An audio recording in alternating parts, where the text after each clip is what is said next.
अरे यार गोटी नाग देवता के दर्शन कर ले।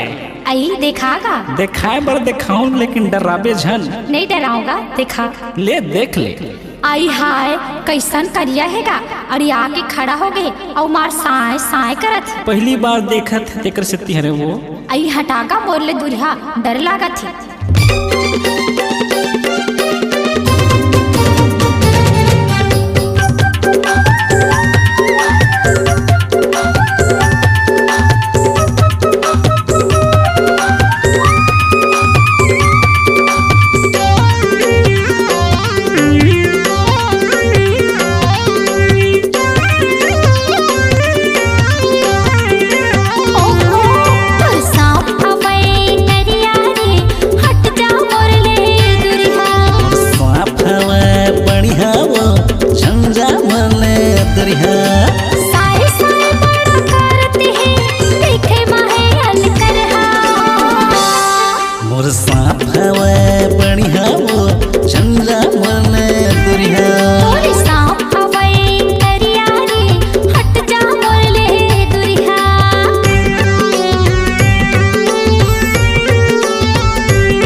दान तैहा दे देवो इच्छा पूरा तोर हो है। आशीर्वाद तोला दी ओही दू झन लइका तोरे सांप हवै करिया रे हट जा मोर ले दुरिहा। सांप हवै बढ़िया हो झंझा मोर ले दुरिहा।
मोरले दुरिया।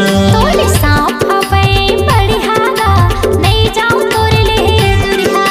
सांप हवे बढ़िया हो झंझा मोरले दुरिया। तोरे सांप हवे बढ़ियागा नहीं जाऊं तोरे ले दुरिया। सांप हवे बढ़िया हो झंझा मोरले दुरिया।